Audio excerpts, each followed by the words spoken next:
Comprar carros no Brasil se tornou extremamente chato e difícil.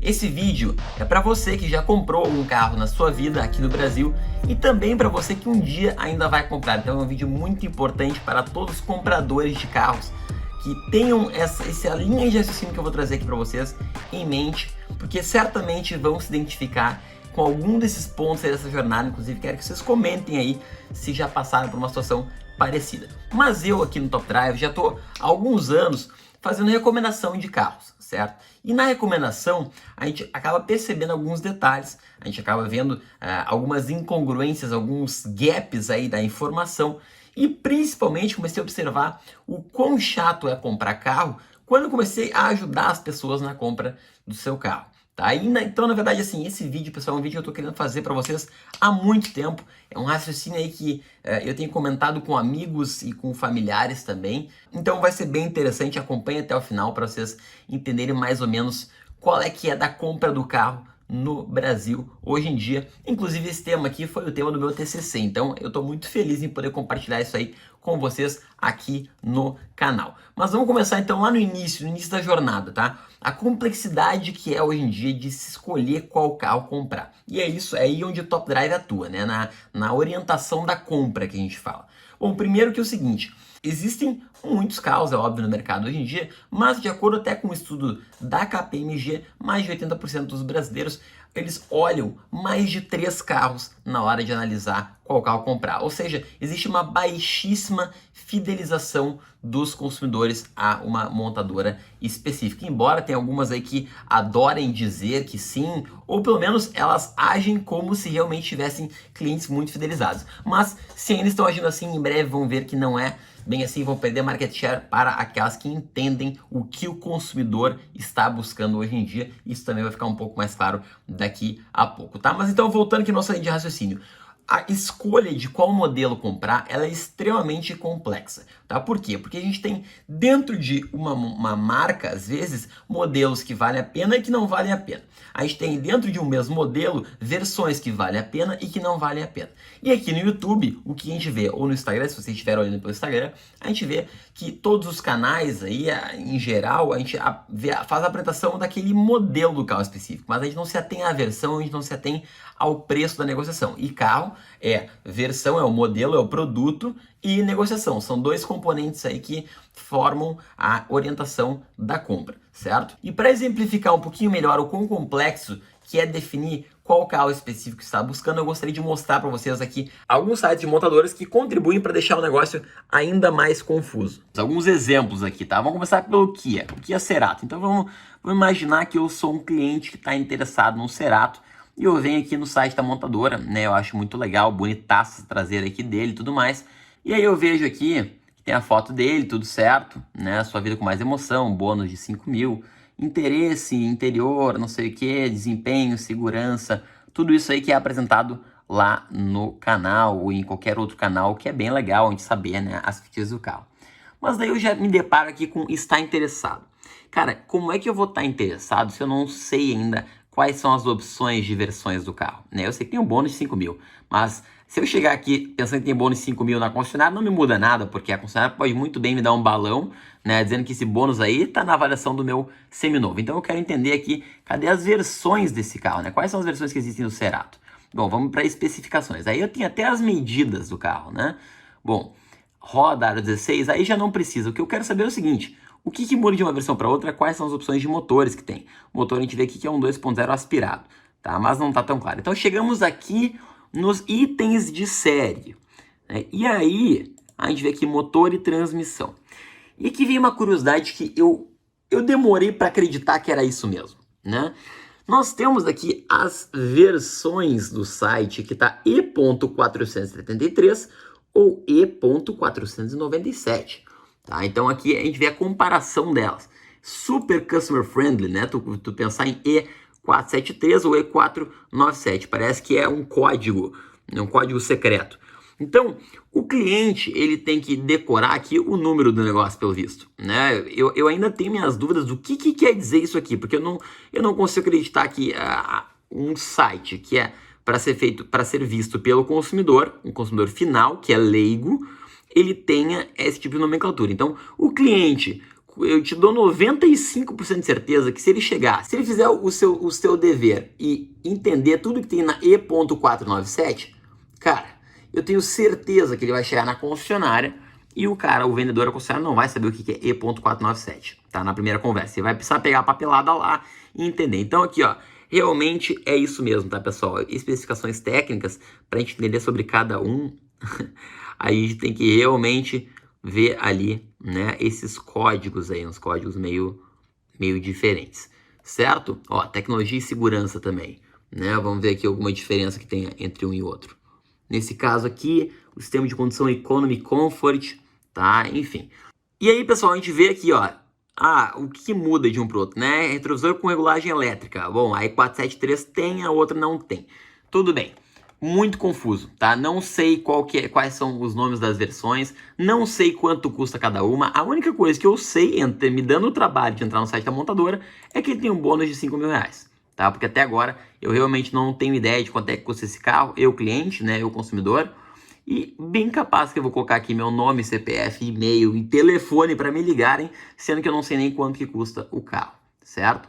Então, realmente, temos aí o nosso primeiro exemplo. Mas para não acharem que eu estou pegando no pé aqui do Cerato, vamos falar de Onix, um carro que vende muito, um carro que eu já elogiei muito, que é muito econômico, que lá na lista de ajuda várias pessoas já compraram Onix com preços muito bons. Essa lista ela tá reabrindo, tá, pessoal? Só para deixar claro para vocês. Essa lista de ajuda, você se inscreve nela, podem ser selecionados, e ela foi fechada por um período aí de mais ou menos 3 semanas, porque realmente veio bastante gente, e ela vai ser reaberta na primeira semana ali de setembro. Mas vamos voltar aqui para o Onix. Então esse aqui é um carro que é bem legal, né? Vamos explorar o site da Chevrolet para ver se a gente tem a mesma dificuldade aqui na Chevrolet. Bom, carros. Aí eu tô aqui entre um Onix Joy e um novo Onix. Bom, pelo menos aqui já está o valor bem escancarado. Aqui o indivíduo que clicar em Joy é porque tá faltando uns miolos para fazer a conta aqui, né? Porque é 10... Cara, são 300 reais de diferença de um Joy para tu partir aqui de 6 airbags em um projeto novo, tá? Mas vamos lá então. Agora o Onix aqui tá bem claro, um monte o seu, eu já conheço esse site aqui. Quero apenas mostrar para vocês como é que é a experiência. E aqui eu já vejo 2 problemas, tá? Porque a LT, ó, cliquei em mais aqui. Aí eu tenho uma lista de coisas, tem até o limpador traseiro, regulagem da altura dos faróis, não sei o que, o desembaçador elétrico. Cara, isso não me diz nada em relação às outras, né? É muito amplo, né, tu falar nesse tipo aí de equipamento. Não tá realmente mudando muita coisa. Só que tem uma particularidade, pessoal. A versão LT, tá? Isso aí vocês não sabem porque é normal, tá? É da indústria mesmo, eles explicam isso apenas nos eventos. A versão LT tem a versão LT1, LT2, LT3. E elas aqui, ó, isso eu tenho acesso por causa do Top Drive, né? Mas aqui tem a descrição que a concessionária tem, que a montadora tem. Então, essa aqui é LT1, essa aqui é LT2, aí tem a LT3. Na apresentação desse carro, eles apresentaram tudo certinho lá, legal, o LT1, 2 e 3, e eu sei exatamente quais são as diferenças entre eles, tá? Mas aqui no site nós só temos a versão LT e aqui o valor da LT. E aí tu chega na concessionária e o vendedor, ele passa para o cliente o orçamento de um Onix R7D, R7H. Cara, o que é isso? R7K é um negócio que é realmente muito complexo. Sendo que, né, se a gente for contar tudo isso aqui que tem de versões, o Onix tem mais de 10 versões diferentes, porque não são só essas aqui que estão aqui. Por exemplo, a Premier, aqui ó, que o cara olha no site, ele vê esse valor, tem a Premier 1, 2 e 3. E tu acha que tem, por acaso, a explicação do 1, 2 e 3 aqui? Não, ninguém entende nada, né? Então tu tá no site de uma GM da vida, que é uma montadora super renomada, ou de uma Kia, por exemplo. E para provar para vocês também como isso não acontece apenas nos carros mais acessíveis. E estou vendo que esse vídeo é bem informal, porque eu estou conversando aqui com vocês, é uma indignação que eu tenho. Vamos para o site da Audi agora. Olha que legal aqui, RS6 Avante, RS7, R8, né? Essa foto aí ficou muito show. Mas vamos então considerar que a gente está interessado no Audi A3, tá? Audi A3. Eu quero um A3 sedã. E aí eu olho um A3 sedã, tudo certo. Bom, configurar agora. Aqui então deve ter, né? Vai ficar bem claro para mim como que eu posso configurar um A3. E a gente vê o tipo de câmbio que pode ser escolhido, né? Qual que é a potência aqui do carro, aceleração, pode vir um monte de coisa. Mas eu me deparo aqui com tenho interesse, ou encontro uma concessionária, ou começa uma nova configuração. Mas eu não sei se o A3 ele é 140, 150 ou 170 mil reais. Ou seja, quer dizer então que um proprietário de Audi, um proprietário de um Audi A3, ele não está interessado em saber o valor do carro, ele está interessado só em olhar, achei legal, gostei do motor, é Audi, bom, vou passar meu WhatsApp para alguma concessionária me contatar. E daí no dia seguinte, no meio de uma reunião, no meio do trabalho, que tu nem lembra mais que deixou o WhatsApp lá no site da montadora, te liga um cara, um vendedor, para conversar. Então, assim, é uma experiência muito ruim, né? Já aconteceu muitas vezes de eu não conseguir encontrar o valor de um carro em um site montadora, seja algum desses aqui, ou seja até outros sites, e eu penso, cara, eu vou deixar então meu número aqui, daqui a pouco me mandam uma mensagem de texto, né, com o valor, a resposta já direto, e não, tava no meio de uma reunião super importante, meu telefone tocando, número desconhecido, o cara começa a ficar preocupado, atende o telefone, é o vendedor. Olá, tudo bem? Você está interessado na compra de um Audi A3? Não, eu não estou interessado na compra de um Audi A3, eu só quero saber quanto custa o Audi A3 para em casa, quando eu começar a olhar lá para minha conta do banco, quando eu começar a ver quanto os Volkswagen, por exemplo, estão subindo os preços de uma maneira astronômica,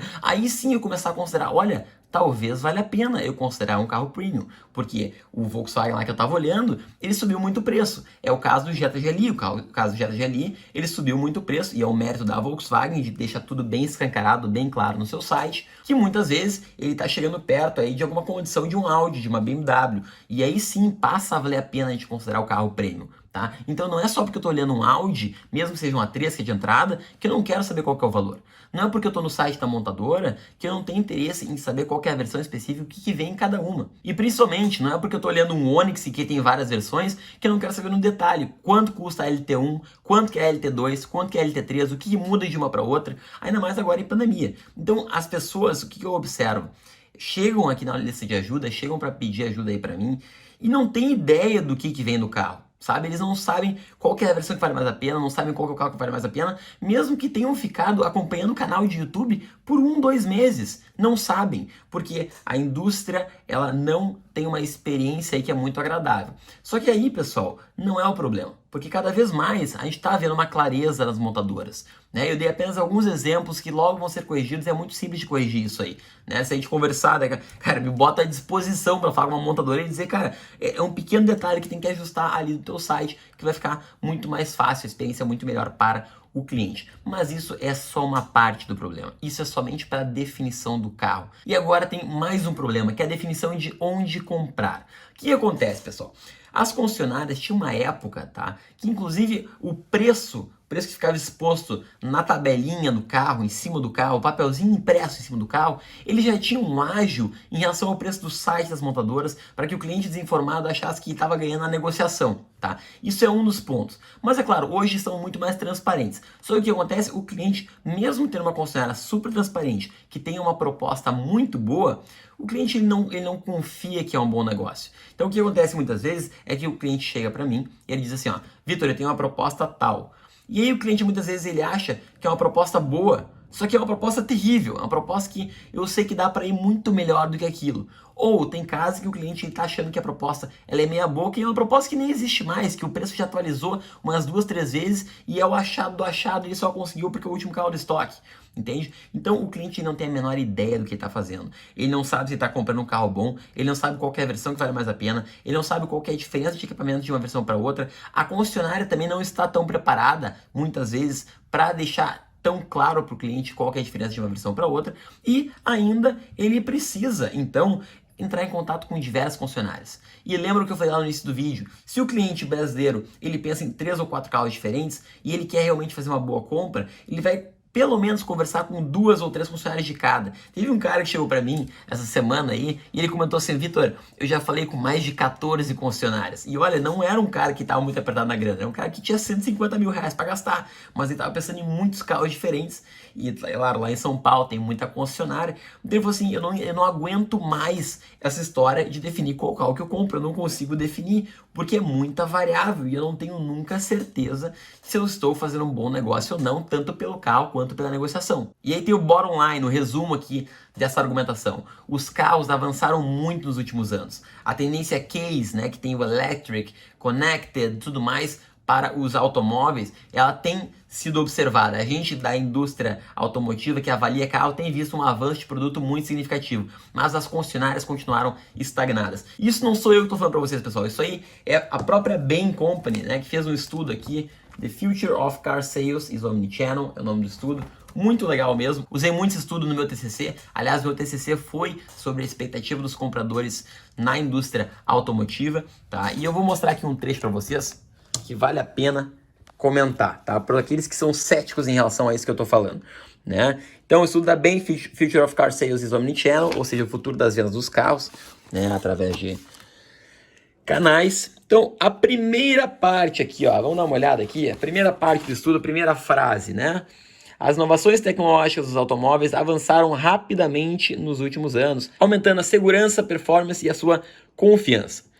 Em contraste, as organizações, as concessionárias, né, que estão na linha de frente, permaneceram com um approach aí completamente convencional. E é isso que se observa, né? Concessionárias